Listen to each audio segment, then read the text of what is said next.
Caitlin Doughty is a mortician, activist, and funeral industry rabble-rouser. In 2011, she founded the Death Acceptance Collective, the Order of the Good Death. I saw some great Order of the Good Death swag in the audience tonight, which has spawned the death positivity movement. Her book, Smoke Gets in Your Eyes and From Here to Eternity, were both New York Times bestsellers. She lives in Los Angeles, where she runs her own funeral home. She has worked as a crematory operator, funeral director, and body van transport driver.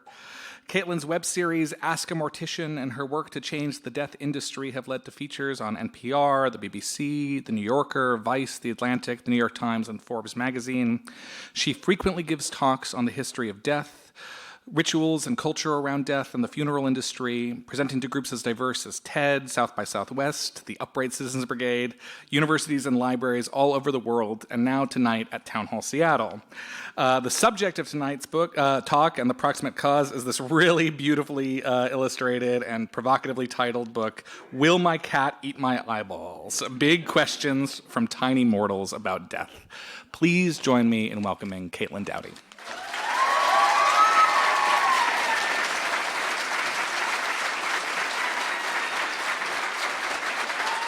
Hello, Seattle. How are you? Oh, this is interesting. I can't see you at all. You're entirely black. It's like looking into my own soul. I love talking in Seattle. I often tell people that Seattle and Portland are some of my favorite places to give talks. Don't tell the East Coast that, where I just came from. My last talk at the Mutter Museum in Philadelphia, not sure if any of you saw this online. Yes, cheers for the Mutter Museum. Full credit to the Mutter Museum as an institution. But they have this big, beautiful old room in the Mutter that has this, not a stanchion, but like a thing almost like this stage, but it's old antique chairs that almost look like you would come forth to beg the king for more grain reserves. And I walked up to the top just because when I give talks, I'm like, hey. And as I was coming down, I just fell off. It's like full on fell off and landed with full force on these beautiful nails that I got done specifically for tour. So just smash the nails. But fortunately, this woman in Philadelphia gave me a single black statement nail on my middle finger, which I have found works for many situations where I need my middle finger to be painted black to do that. So basically what I'm saying is that if I manage to not fall off the stage tonight, I'm already doing well. So we start the bar low. I'm going to talk about three things tonight, or I should say do three things tonight. The first thing is tell you a little story about my morbid childhood. Second thing is I'm going to read one quick chapter from my new book. And the third thing is I'm going to do a Q&A, your Q's, my A's, which is my favorite part anyway. So first, the story about my morbid childhood, and really a celebration of morbid childhood. So the first time that I was ever profiled anywhere was in Huffington Post in 2012. And the reporter actually called my mother to do an interview. And the quote my mother gave him was, in regard to my father and I, or her father, nope, my father and her, we came to find out that she was interested in death and we had never seen the signs. Which is kind of like an anti-drug commercial from the 1990s. Like, she just was sitting on the couch eating these potato chips, but we never suspected marijuana. But with all due respect to my very lovely mother, I think there were some signs. Starting with this award thing that you give elementary school students, which is why millennials all need a lot of validation. Like and subscribe. But it said, super job over an ice cream sundae to Caitlin Doughty for, and she had written in, a good witch story.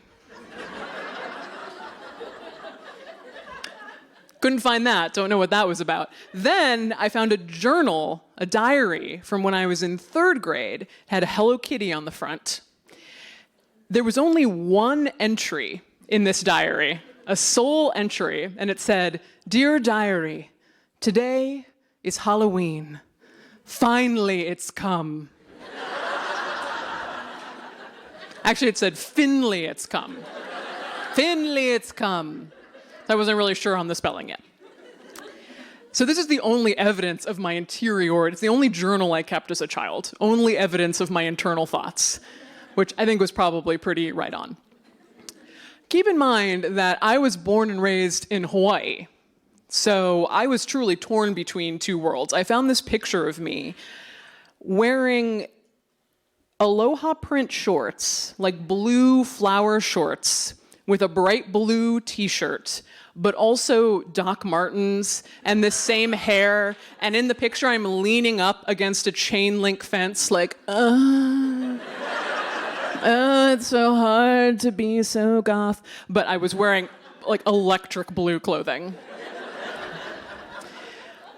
I also used to go to several goth clubs in Hawaii. I would sneak out and go to goth fetish clubs, of which there were 2 on Oahu, my island. One called Flesh, and one called The Dungeon. And I would go to those, and I would dance, dance, dance, cloves, cloves, cloves, and then I would sleep in my car, and the next morning, I would go to my athletic activity, which was open ocean outrigger canoe paddling, because I'm from Hawaii. I also went to a very strict Episcopal all-girls school. So uniforms, chapel, the whole deal. And we had to take Christianity classes every year. And in 10th grade, our big final project for Christianity was to write an essay on a character from the Bible, a big research paper on the character from the Bible. And I chose Satan.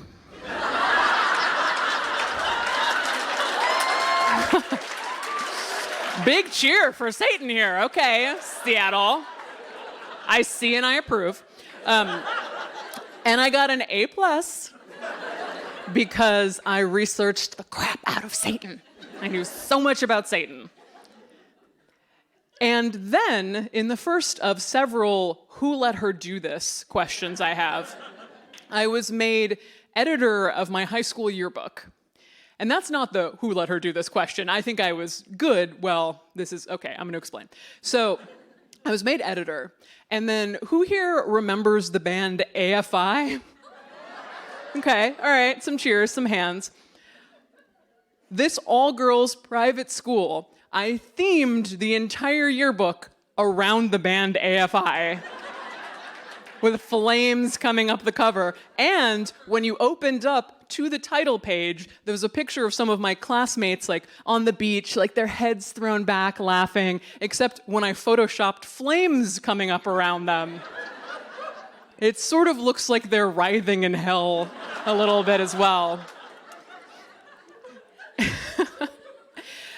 And yes, and they let me do that. When I look back on it, and I looked at it to like prepare for this tour, I looked at my old yearbook, and it's always very painful because it reminds me of that Ira Glass quote, which is the first couple of years that you're making things, the things you make are not going to be very good.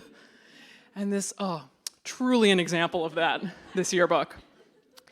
My second "who let her do that" question is when I finally made it off Hawaii to the mainland to go to college, and I was the manager of the student coffee shop at the University of Chicago called Uncle Joe's. Those are just my 2 friends from the University of Chicago, so hi guys. And it was called Uncle Joe's, and for some reason they let me launch a school-wide renaming campaign for this coffee shop, and then pick the replacement, which I decided to be Hallowed Grounds, which it's still named to this day. So my legacy is strong.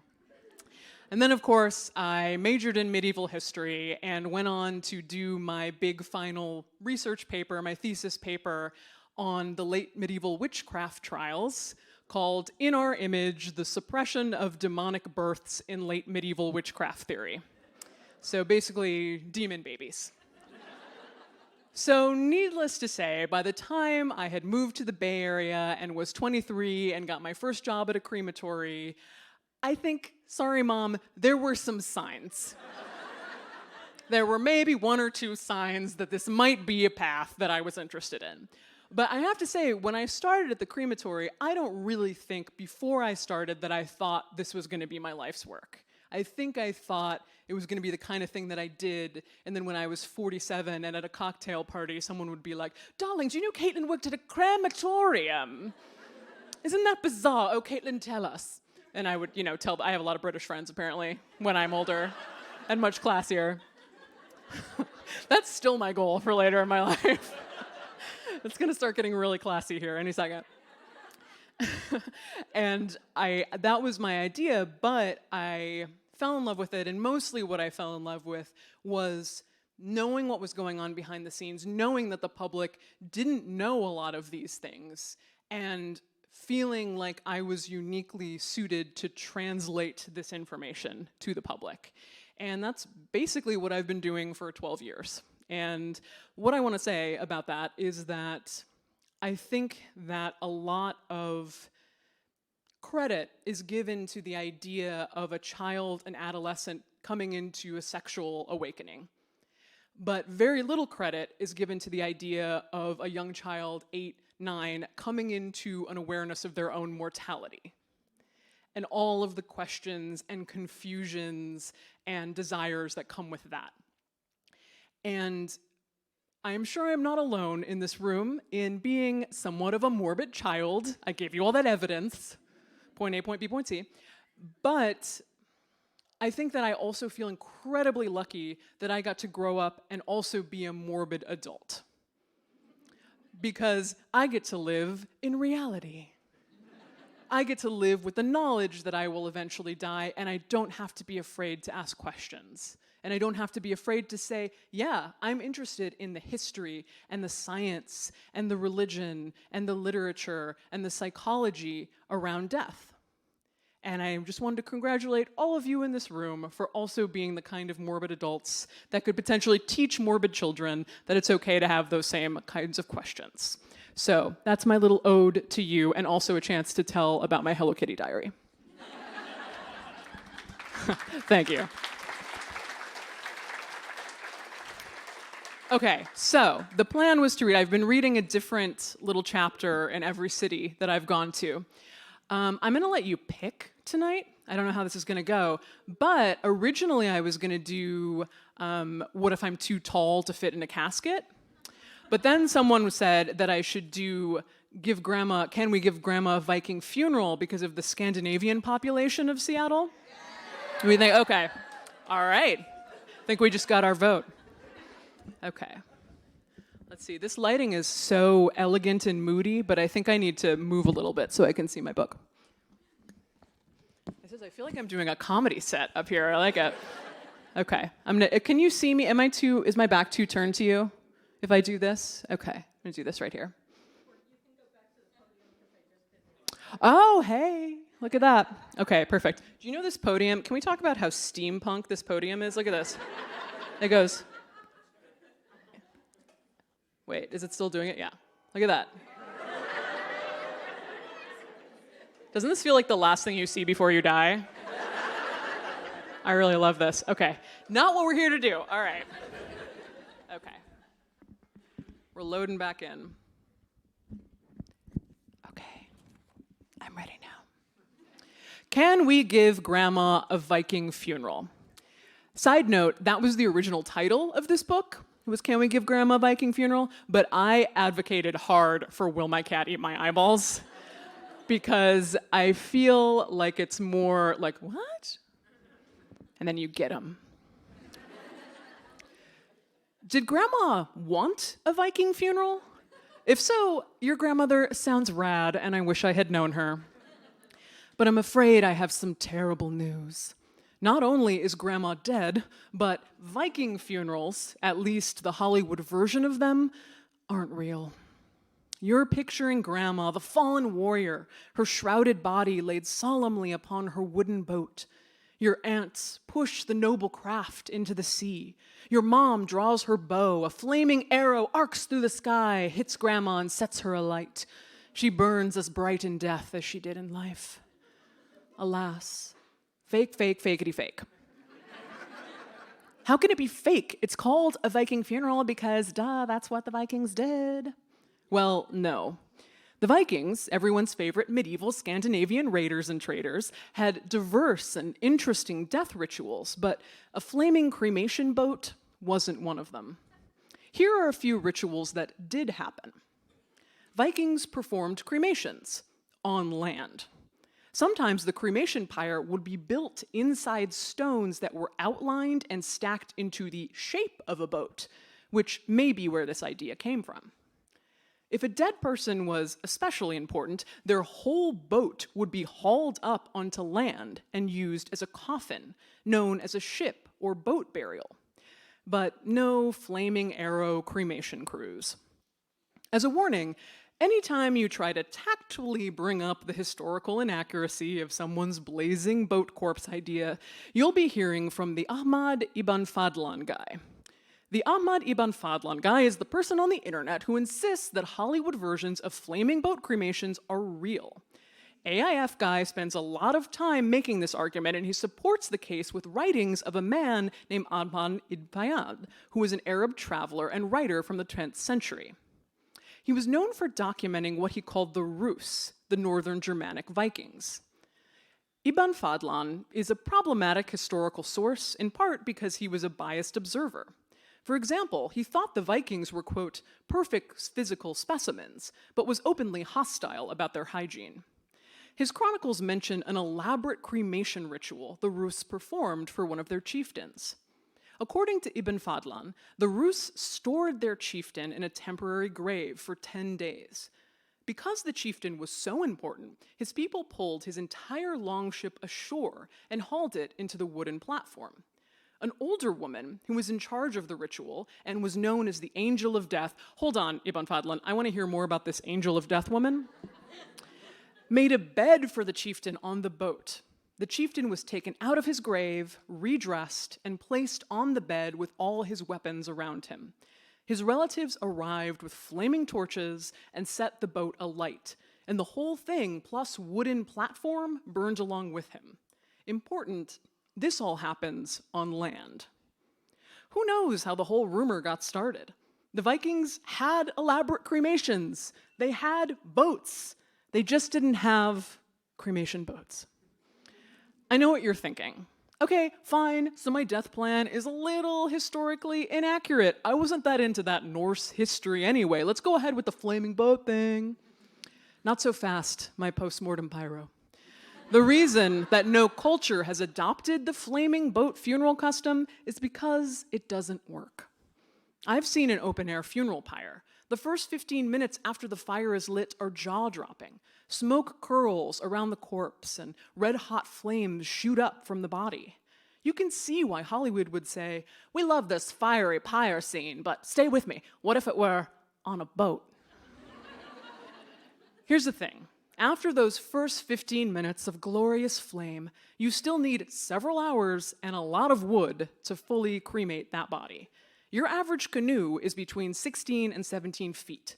It could carry enough wood to start the pyre off, but I have it on good authority, the cremation pyre people told me, that a full cremation requires over 40 cubic feet of wood. The fire has to reach 1200 degrees and stay there for 2 to 3 hours. You have to keep adding wood close to the body throughout the cremation. Even stacked high with logs, a 16-foot Viking boat holds nowhere close to the amount of wood needed. The fire would most likely burn a hole in the boat before it got hot enough to burn the corpse, so the whole setup is still very inefficient. When the death boat burns out too quickly, where does that leave us? A half-charred body bobbing around your local municipal waterway. The historical romance would be ruined if Grandma's body washed up on shore during someone's family picnic. I know this is bad news, and I hate to be the mortician bringing all the bad news. So here are 2 things you can do instead. 1, have grandma cremated in an ordinary cremation machine called a retort. You can watch grandma's body be loaded into the machine and blast Norse battle chants while you press the button to start the planes. This is called a witness cremation. Then you can take her cremated remains and put them on a tiny Viking boat and set that on fire, sending it out into a body of water. As the wee boat burns, the ashes will scatter into the water. Note, I'm not advocating anyone setting things on fire in public waterways. I'm just saying, hypothetically, it might be cool. 2, make sure your grandma's fingernails and toenails are nicely trimmed before she's cremated. According to Norse lore, a bunch of dark stuff called Ragnarok is going to go down, ending in a huge battle where the gods die and the world is destroyed. During that battle, a vengeful army will arrive on a giant ship called the Naglfar, or Nail Ship. That's right, it's an entire battleship made out of the fingernails and toenails of dead people. So if you don't want grandma's nails to contribute to the fall of the universe, get out the clippers and snippy snip. If you follow these steps, sure, it's still not a Viking funeral, but at least you get the flaming boat and a heroic manicure. Thank you. All right. It seems like I have when you said water on the stage, I was expecting a bottle of water, but this is kind of adding to like the whiskey atmosphere. Okay, I think we're going to do Q&A now. Are we going in the crowd or we have microphones here? Would anyone like to step forward? You can raise your hand first. Yes, hi, I see you. Come forward, speak it into the microphone. Speak your question. Hello. Hi, you're so stylish. Oh, thank you. You look great tonight. Oh, thanks. Thank you for coming. So I'm also in the industry. I'm actually, we call them transfers at our funeral home, or removals. My partner is actually out there. She's went on my first transfer with me. And I've noticed a lot of sexism when you're doing transfers as a woman. A lot of times I'll go to these homes to pick up a body and they're like, oh, you're a woman. I wasn't expecting that. How do you deal with sexism in the industry as a whole? Interestingly, and this is something that I've thought about, I can see you all now. Hello, I'm like, oh, there were people there the whole time. Something that I found really interesting about particularly home removals or transfers or being the person going to pick up the body is that people don't say that to me as much because I'm a big woman. Which is weird, right? Like something about, and I've noticed this in the industry specifically, something about me being just over 6 feet tall. It's like, oh, well, that's a funeral woman. Like, I don't know. Like, because it's true, so many women just say either the family or like, when's the actual, oh yeah, the duo of you. And you guys can move a corpse, can't you? You move a corpse with no problem. What's the biggest we've done? Like 400? Yeah. What a this is just like a beautiful picture of you doing that. I'm just imagining it in my mind now, and it's quite powerful. But it's also, I mean, quite honestly, it's about having a solid low center of gravity to be able to move things. As I just told you, I face planted off a stage the other day. So like that's not really the skill you need to have. I think crematory operators get it too. How are you going to move the body? How are you going to do that? I think a couple things. In the short term, just proving you can do it and proving every day that you're good and you're better, and it's not fun to have to prove that you're better and you shouldn't have to do it and that shouldn't be the way the world works, but like, hi, hello, 2019 America. But also, I think having the sense that the funeral industry is changing. And perceptions of what the funeral industry is are changing, not only within the industry, but outside the industry. I think that people, who is going to run the funeral homes and who is going to do things differently, when women enter the funeral industry now, I highly encourage women or any marginalized people to enter the funeral industry, but understanding that it's not going to be a person who looks like you who owns the funeral home. It's probably still going to be an older white man who has ideas about what, and for him, I want to be like, with all respect to this older white man, but in a sense, like, this is his business and he's been doing it like this for many, many years. Should he be open-minded? Should he want to change? Yes. Can we force him to? No. Is he going to die with some swiftness? Yes. Like, is there a chance? Because if you looked at, like, any of you have been to mortuary school does not look like the National Funeral Directors Association conference. It's a lot of people who look just like you or who look like me. We all have bangs. Yeah, and we all have bangs. They do force you down and snip them when you enter mortuary school. I had them, so they were like, oh, no, you're fine, go, continue on. But I think that, as far as what it's gonna look like when you're the boss, that's gonna be a lot different. And if you can just say to yourself, the boss, I'm the boss, I'm the boss, like over and over again, that's the world. And for those who can really stay with it, that ushers us into the world as I would like to see it. So, good luck. Thank you. Hi. Yeah, come on up. If you have, oh yeah, okay. I'll do you and then I'll go to you. Hello. Are you just friends? Are you just... No. You can just have a dialogue between the two of you. Yeah, you are We friends now. I love Yeah. that. What is your perfect description of how you would like to see our American culture embody the concept of death?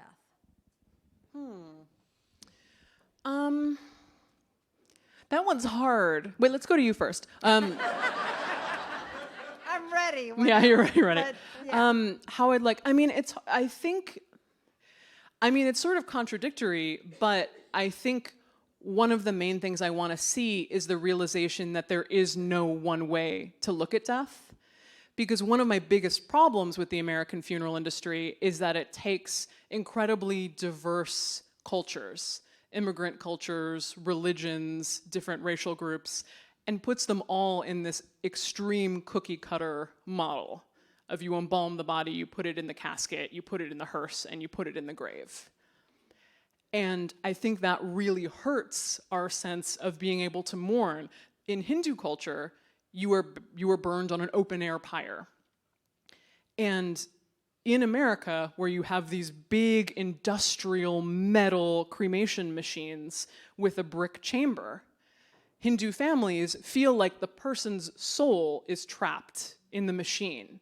Because in an open air pyre cremation, the second that the skull cracks open, the idea is that the soul can now be released. But if it's a big industrial machine, where does that soul go? Is it trapped? So why don't we have those types of cremations available in every state for those families? And a lot of that is the funeral industry lobby. People who want to keep it the same way. People who, economic protectionism, basically. So I think that, and interestingly enough, I will not talk about this for 20 minutes. Don't talk about this for 20 minutes. What's fascinating about this to me is that it makes very strange bedfellows out of extreme liberals and libertarians, because they both have the idea of wanting to break down these individual state laws to allow people to do more and have more freedom when it comes to how they choose death. So there's a zillion ways to answer your question, but the one that I went with, and we'll wrap up now, is the idea that one size does not fit all when it comes to funerals and how we view death. And we should really let communities decide for themselves what a good death looks like for them and not push them through this system in the same way. Thank you. But that's a great question. Thank you. Hello. Well, that totally ties into what I wanted to say, because like natural organic reduction, which was just approved in Washington State. Yes. Yeah. Woo! And becomes effective in May 2020. So I guess my question to you would be like, how would you, when you're talking with people who are from generations prior to yours, and they have a lot of resistance about death acceptance generally, they don't even want to talk about death at all, much less about like, I'm going to compost you because that's the right Yeah, way. whether they like it or not, Yeah, I'm doing like- that to like- them. I'm coming to like- their home and yeah, doing like, it to them. I don't even want to talk about death, but when I do talk about death, I want to talk about putting in a 6x2 box and, you know, have a bunch of chemicals pumped into me because that's the right thing. And I'm like, oh God, no.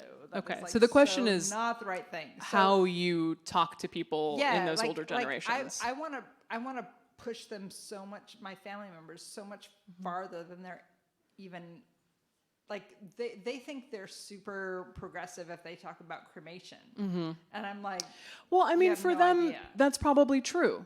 yeah. You know, and I think that we don't, I mean, the problem is when they say, we don't want you to do what you want, we have to do it like we want. Yeah. As far as an older person wanting to be embalmed and have all their friends come to their big Catholic wake, I'm not going to stop them from doing that. Like, they've been going to church funerals, they've been going to the same type of funeral for years. And, you know, God bless them, literally, God bless them. They should be allowed to continue to do that and have the exact type of funeral that they want. But something that is encouraging to me is the idea that, okay, in 1983, the cremation rate in America was 3%. We have just gone over 50% cremation rate. I've never had anybody cheer for the cremation rate before. But That's now great, Washington, okay? now Washington's doing natural, or we're about to do natural organic. Exactly. production, Well, which you're is even doing fucking better. aquamation and Yes. recomposition, which is Yes, amazing. so So, good. I mean, yeah, okay, Washington, you're the best. We get it. We all know it. We all suffer under your shadow. Congratulations. Everyone in the green death industry just crawls along behind. Yes, everybody. Amazing for you. But you can find articles from major newspapers in the 1980s that say things like, cremation, ? Grisly tales discourage it.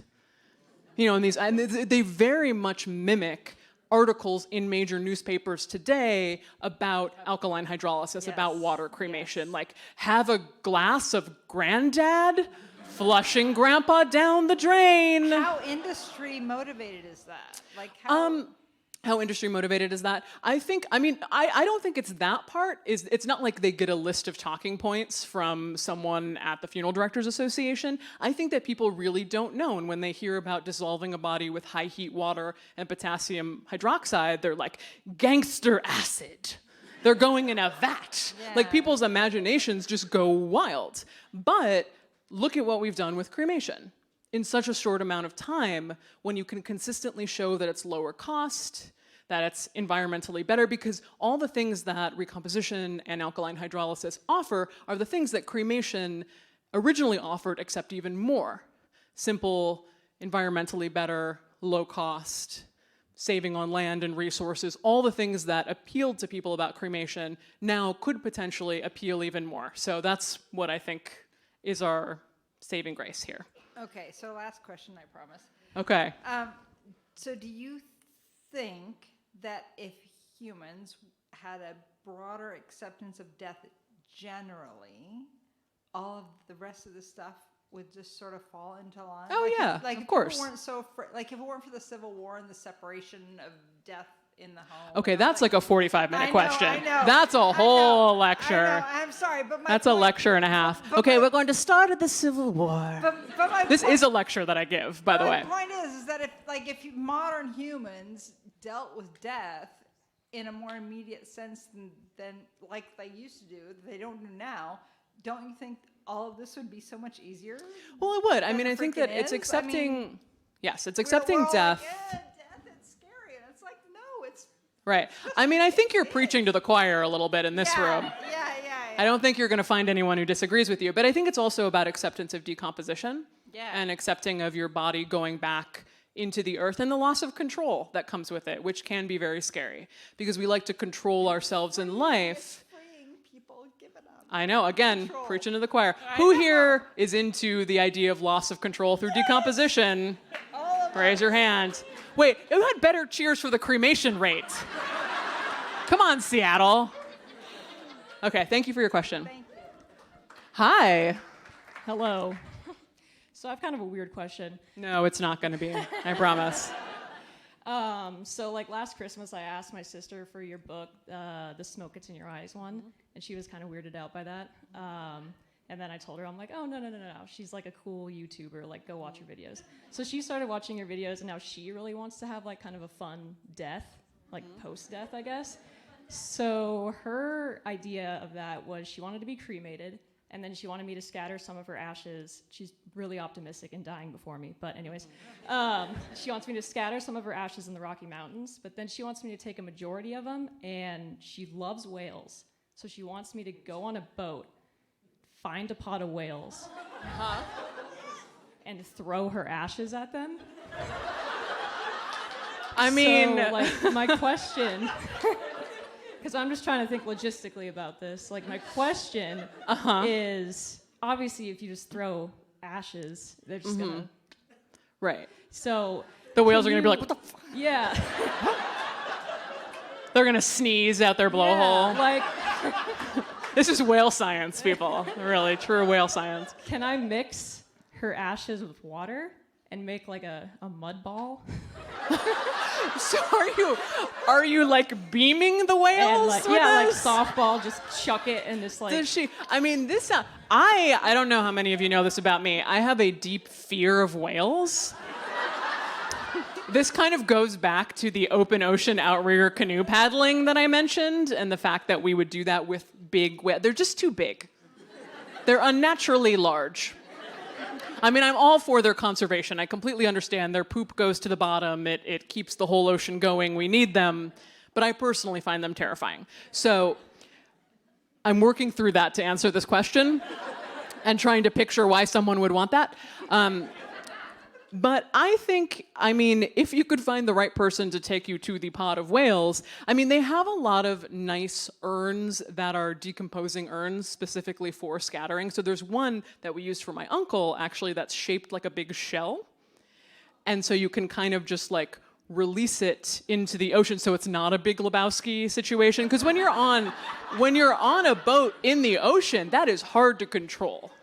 If you just try to like open the coffee can and pitch it out. Like, you know, good luck, but you might get a little bit out of it, you know, or a lot of it returned.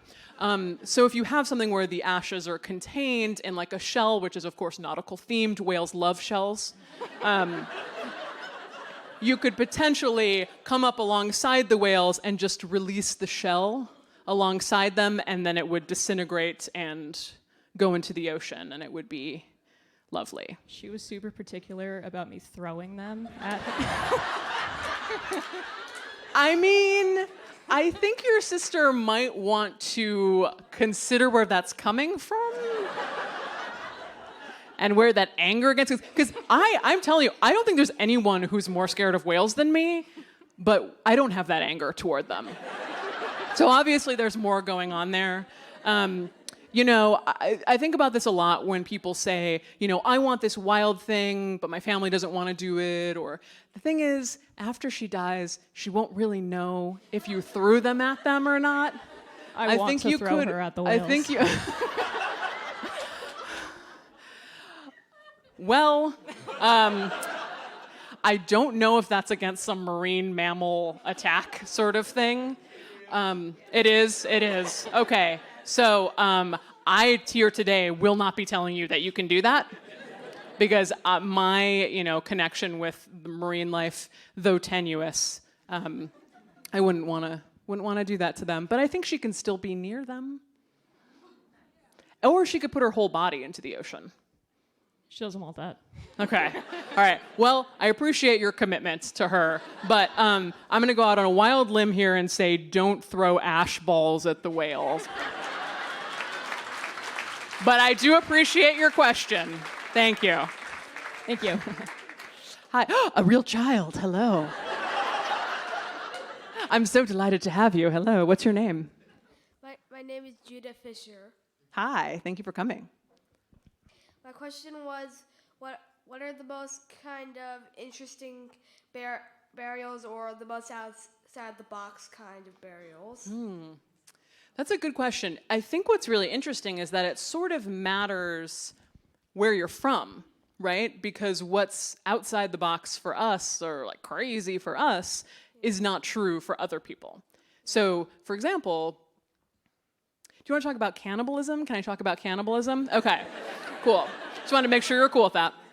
So, one of my favorite stories is about this group in Brazil. And they don't do this anymore. But what they used to do is that when someone in their village would die, they would cannibalize him. They would eat them. And it wouldn't be the direct family that would have to eat them. It would be the aunts, the uncles, the cousins. Like, think of all the fun people at a family reunion. They would be the ones to eat the body. And the reason that they did it, it wasn't because they wanted food, it wasn't because it was delicious, because apparently it wasn't. It wasn't very good eating, and humans are very low calorie, I have come to find out. They're not like a good source of nutrition either. But the reason they did it is because they wanted to absorb the person back into the community. They wanted the person to become part of the community again. And eating them was one way to do that. And they also didn't want the person to be in the ground. They thought if they buried them in the ground that it would be cold, that it would be dark, that they didn't want to be there. And so then the Brazilian, sort of the Christian government, came in and said, okay, the tribe, they're called the Wari, you have to bury people now. And it was horrible for them. Because all of a sudden, these people who had been doing exactly what they wanted to do now had to bury mom in the cold ground, and she was trapped down there. And that was really, really scary for them. So for us, we might look at them and go like, oh, cannibalism, shocking, horrible. But for them, they say, burying someone in the ground, shocking, horrible. We don't want to do that. So it really just is allowing people to do what they want to do in their own culture. But that's a very thoughtful question, and I appreciate it. Cheers. Thanks. Yeah. Let's give a hand for the child. Real child. Yes. Okay. Hi. About 2 years ago was the first time that I knew of you. When my 14, Same. Yes. After years of therapy, I finally. My 14-year-old daughter was reading your book, your first book, and I have to admit I was a little concerned. I love your daughter. Yeah. Your daughter's we great. started watching YouTube videos together, and then I realized why her scientific little brain was so turned on by these things.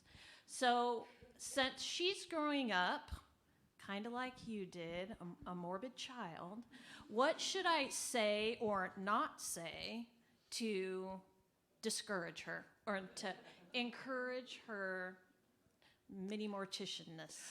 I mean, the fact that you showed up at this event and are asking this question, I feel like you're already well on your way. I think the thing about my mom, let me tell another story about my mom. My mom, after I graduated from my Episcopal all-girls school, the night after graduation, I went with my friends to Waikiki, found a guy who I knew from the goth club to pierce both my tongue and my eyebrow, even though I was under 18. And my mom did not want me to do this. I did not tell her I was doing this. And she woke up the next morning, saw my pierced eyebrow, and did not like it, was very upset. And she said, well, at least you didn't pierce your tongue. And I went like this. And she had to go hyperventilate in a paper bag, which I've never seen my mother do ever before or since. And I told her, listen, Mom, like, I know you're really upset, but I think this is beautiful. For me, this is what I think is beautiful. And my mom, obviously, she was literally hyperventilating. It was bad. It was hard for her. And then I found out that within a couple of days, she was telling her friends at work, well, it's just what she thinks is beautiful. It's her expression. And the fact that she had been able, and she's had to be doing this with me my whole life because I've made one proclamation after another on these sort of things.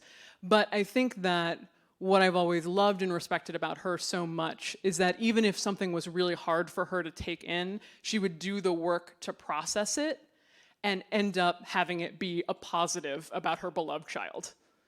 So whatever it was, even if and it's not like she didn't deserve a couple of days to be like, But she took those and she used them wisely and came back with some way to integrate it into her worldview that made it positive. And you should hear her explaining to her friends how to ask for a direct cremation now.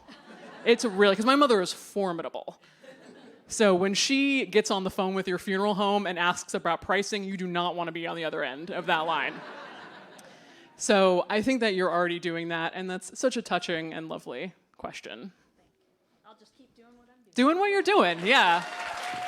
You sound great. If you have the self-awareness to ask that question, you can't be better than that, I think. Hi. Hi, I'm totally gonna fangirl for a minute. Oh my God, I'm so glad you're in Seattle. Everybody Yeah. clap, yeah? I'm glad I'm in Seattle. Yes. Like, this is awesome. Okay, so I have about 8,000 questions rolling through my head right now. My heart's beating out of my throat. I think all y'all have felt that before. So I'm an existentially based clinical psychologist, Oh, and amazing. I deal with a lot of trauma in children and adults, and major psychopathologies. And a lot of my clients come in talking about deaths. Like I've had patients come in and talk about watching their loved ones die and losing them to suicide, things like that. I'm gonna take a breath. Everybody take a breath. Okay. But my question is, I think in terms of like second wave existentialism, and if I lose you guys, just say, Jen, chill. I also think in terms of second wave existentialism. Existentialism, right? So Albert Camus posited the idea that suicide was the most important question. Mm-hmm. And I wanted to hear your thoughts and kind of cross-pollinate professions right now and see what your thoughts are on that, what advice you could give somebody in my field to help clients. I love that you're asking this question at an event for Will My Cat Eat My Eyeballs? It's just my style. Yeah, no. I think that's great. Obviously, it is not popular to say or to agree with Camus in the sense of like, everyone gets an absolute choice as to whether they live or die. That's your great choice. Use it wisely. See you later. Because that obviously doesn't necessarily take into account the dearth of mental health options available to most people. But I will say that something that I have found with working with a lot of people who are extremely depressed, extremely anxious, and come to my videos or come to my books, is that talking about death with someone who is suicidal doesn't put it in their mind to die by suicide. People who are actively suicidal, that's all they're thinking about all day. And if you say, hey, do you want to learn more about death in this engaged community and in this engaged way, and all these people together who are also fascinated about the end of the body and where it goes from there, they are not going to say, oh, I didn't think about that. Actually, now I want to die. I've just been reminded of this, and now I want to die. Well, that's a lot of what people think. People genuinely think that if they reach out to someone who they know is suicidal or deeply depressed, and they actively talk about death or the fact that we don't talk about death in our culture, that they are going to be the ones that tip them over the edge. And that's just not it. Most people, and I get this comment or this response again and again, is I was deeply depressed or deeply anxious, and being able to come upon material that openly engaged me with death and said, hey, it's okay, like, come on down. Isn't the world terrible and scary? Like, let's engage with this together and find interesting parts and find parts of humanity in that is really helpful for them. And if I ever got the feedback that that wasn't how I was doing things was working, then I would stop doing it the way that I'm doing. But that's what I found. And I'd love to, I know we don't have full time here, but I'd love to talk to you more about this after as well. I am way more than willing to talk with you. Okay, let's do it. We have a bottle of Merlot, right? Okay, all right. I'll find you. How much time do we have? I don't want to cut into our pictures and hugs. Okay. Okay, how many, are you waiting as well? Okay, we got 2 here. All right, I'm going to cut it off at 2 on each side. I'm sorry. Maybe, oh my God, I can't look at your face when you're doing that.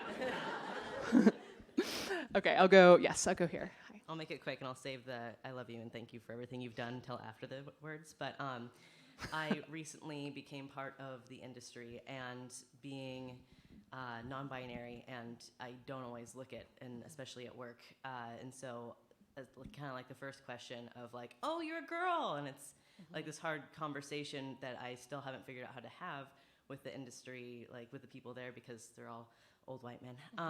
But something that I've had a hard time kind of swallowing the last month is we pick up decedents and we look at them and they say, that's male and that's female. And being non-binary, knowing like the queer community and the trans community, is there something that we can do to change this? And is there something that the families can do or the people can do to like put an X or an M or an F if they haven't gone through a full transition? Yeah, that's also not a quick question. I have so much to say about that, because it's such, and this is such a fascinating time of transition, no pun intended, for this part of our community and how we respect that and engage that in the funeral industry. Two things, one specific to you and one more general. The more general one is that if you have anything you feel would not be respected in the funeral home environment or the bureaucracy of the funeral home or by the people who are your next of kin, by all means get an advance directive and assign your healthcare and postmortem care to someone else who you trust in your chosen family, whoever it is who you feel would do right by you. As to your direct question, something that we did at my funeral home that I'm actually incredibly proud of is that we had a non-binary person who wasn't the decedent, but their father had died. And their father was at our funeral home. And even on the death certificates in California, we have to say who the informant is, and we have to say who the informant is to the decedent, and they only accept daughter or son. And so we went through a whole thing to get them to allow child instead.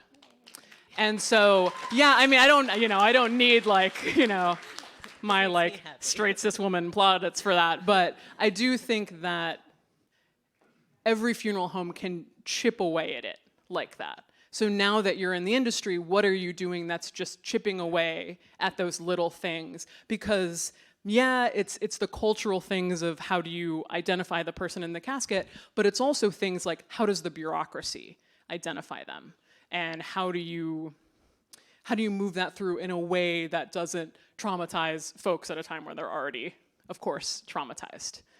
So I'm glad that you're thinking about that, and please keep doing good work. Oh, thank you. It's a great question. Thank you. Hi. So your book is Big Questions Posited by Tiny Mortals. I'm going to get a little dark and ask a big question about tiny mortals and their mortality. It's kind of been on my mind for this weekend. I'm a removal technician. And A lot of removal techs in the house tonight, okay. I just did a removal this morning for a young boy, like 10.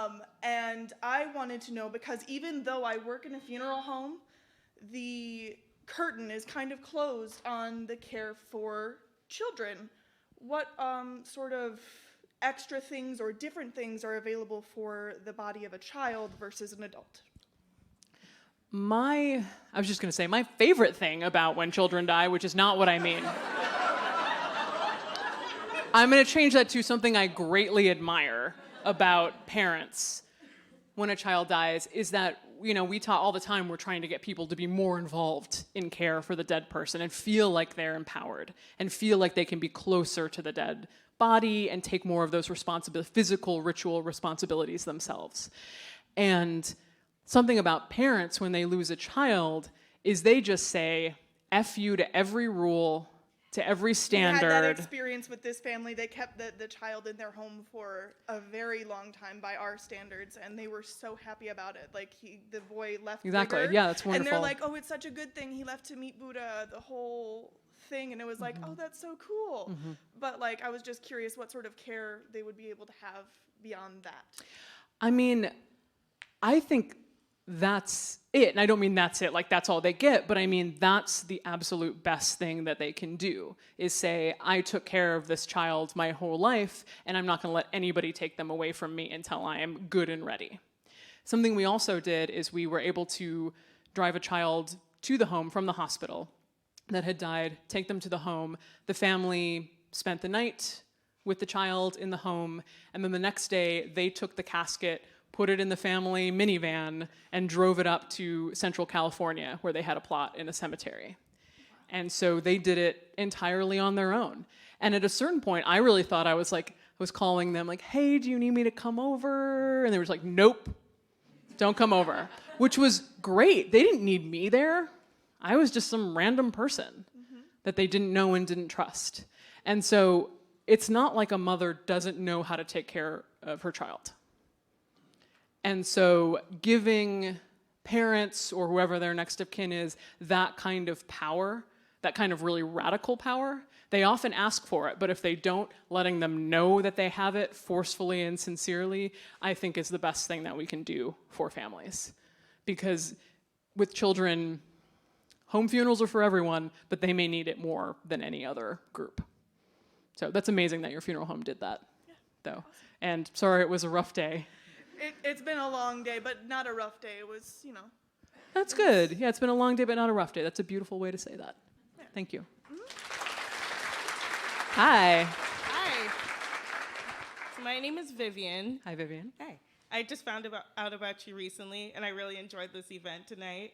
Thank you. And so my question is, I'm not sure if you do talk about this, but I was curious to see what your plans are after you pass away, or if you have any, or why you chose them. Yeah. I have no plans. I'm just like, wait, I'm gonna die? No! I think that my plans are always changing, and that's a good thing. I tend to try and check in with it once a year. And I also try and have about once a year when I really think about dying. And I mean in the sense of like setting aside some time where I don't have to be anywhere or do anything, and really thinking, okay, what if I was diagnosed with 3 months to live? What am I doing? How am I acting? How am I moving forward? What do I actually want from my death plan? And letting myself really go into those emotions. Because a lot of people, especially when they're terrified of death, all they think of is, I'm in a car crash, I'm gonna walk out and get hit by a bus, They don't really think through the full arc of what would happen, and what the funeral would look like, and what grieving for other people would look like, and what you have to say to people that you haven't said yet. And so I think that exercise can be really helpful. And you can also end that with thinking about what you want done with your body. So if I'm ever asked that question, I usually say something. The funny answer is I want to be eaten by animals. It's not the funny answer, it's the true answer, but it's not legal right now. So in my current death plan, yet, I mean, if Washington is an example, anything is possible. I'm coming up here to be eaten by giant birds. What's your most majestic bird in Washington? Eagles. Okay, perfect. America. So that is what I want conceptually. But I also have a really thought out, laid out death plan that I email my mother and my friends every year or so. I say, this is Caitlin's death plan. And I can't remember what I say, but I say something in the subject that's like, for the future, or something that lets them know that like if they open it, it's not just like Caitlin's death plan. Or let them know it's coming. You can't just email someone out of the blue like that, even the people who know me and know what I'm up to. But it's really about, at this point I want people to use my body to see that it's not scary or hard to be around. Like I'm happy with people filming my body. I'm happy with people taking pictures of my body, so it can hopefully be of comfort to people that it's okay to have a service like that. And then I want to be naturally buried, so just a hole dug in the ground and my body allowed to decompose into the earth. But thank you for asking that. Thank you. All right, and final question. Did you convince someone to step down? No, actually, he volunteered. Oh, that's so nice. If we can appreciate him, he volunteered. Yeah. So my question is along the lines of, my brother and I were exposed to death at a very early age simply because we would run up the hill behind his elementary school, and up there was the cemetery. And that was just where we hung out and where we played. And I was like 12 years old the first time I actually saw a skull because a grave had sunken. Damn. Someone should have been paying attention. But, I mean, cool. I mean, but there were like caution cones, but it wasn't like, I wish I was kidding. No, I mean, I know you're not. I've seen the cemetery industrial complex. Anyway, continue. Yeah. So after watching some of your videos, we came to acknowledge really what the previous generations of funerals have done in terms of grave liners and formaldehyde leaking into the environment. And we tend to be very environmentally conscious, and we're having a hard time striking a balance between loving going to our cemetery because it's a great place to be and realizing what an ecological impact it has on our area. Mm-hmm. And I was wondering if you had any advice. Yeah, that's a fantastic question. I think especially really old cemeteries, those bodies are sort of just gone underneath there. So I was in Philadelphia 2 days ago. The days are blurring together. I was in Philadelphia, and I was at this very old colonial cemetery. Literally, Benjamin Franklin is there.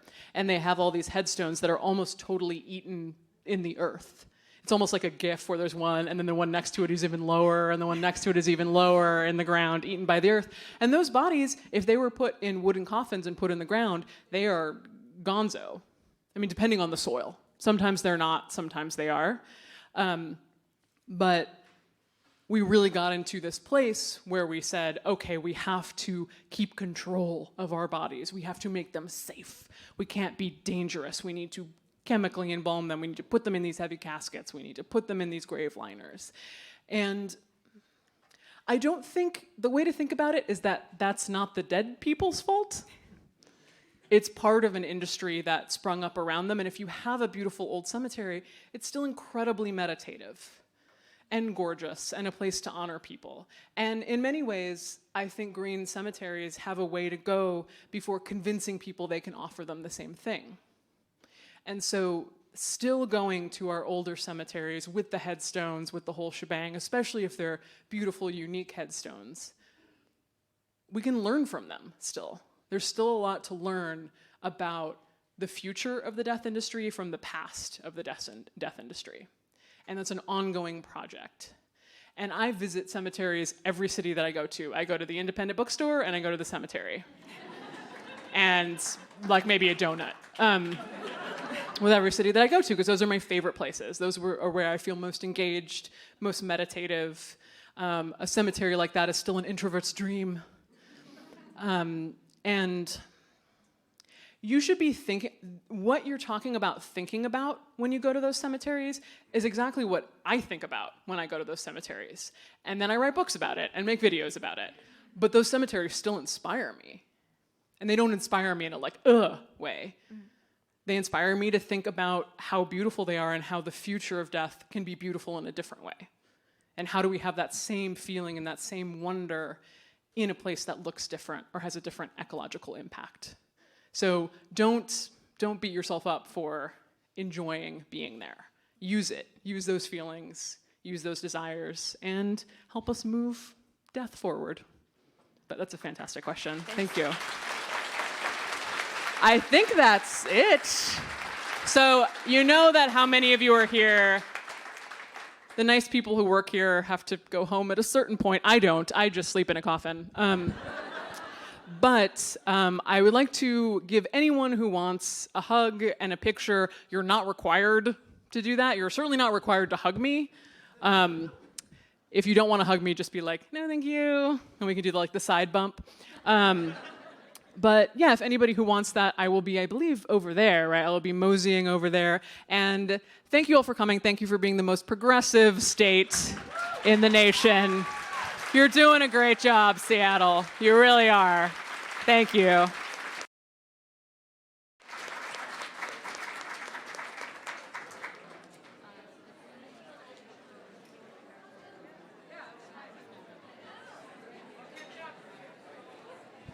All right, so if you are staying for the signing, I see people coming up here. Please don't do that. The line is going to wrap around the back, and then we're going to